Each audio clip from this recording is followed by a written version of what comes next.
Hi everyone, Steve Prescott with REMAX Capital Properties here.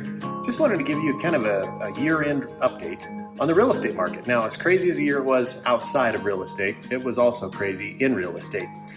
We had an average days on market in Cheyenne of 30 days for the whole market in Laramie County.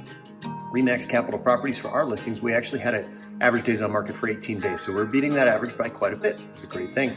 Our average sales price was $322,000 in Cheyenne, and that includes city and in rural. And for total number of homes sold was 2,249.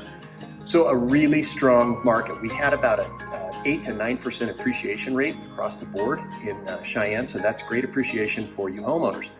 I was thinking of what the real estate market is like today, and I just wanted to give you a little taste of that. And what reminded me of it was this old show. It was called The Wide World of Sports. And the funny thing was that they had this saying. It said, it's the thrill of victory and the agony of defeat.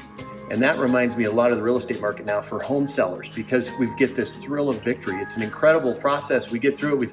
We've capitalized on this market. It's crazy. It's wonderful appreciation. They make a lot of great money and equity. Then the agony of defeat, if they're buying within Cheyenne, it's really hard. We have like 60 single family homes on the market right now. So it's a really tight market for buyers. Anyway, just wanted to give you an update. It was a great 2020. Looking forward to 2021. If we can help you at all at REMAX Capital Properties, please reach out to us at Cheyenne Home Store or 635-0303. Thanks and have a great 2021.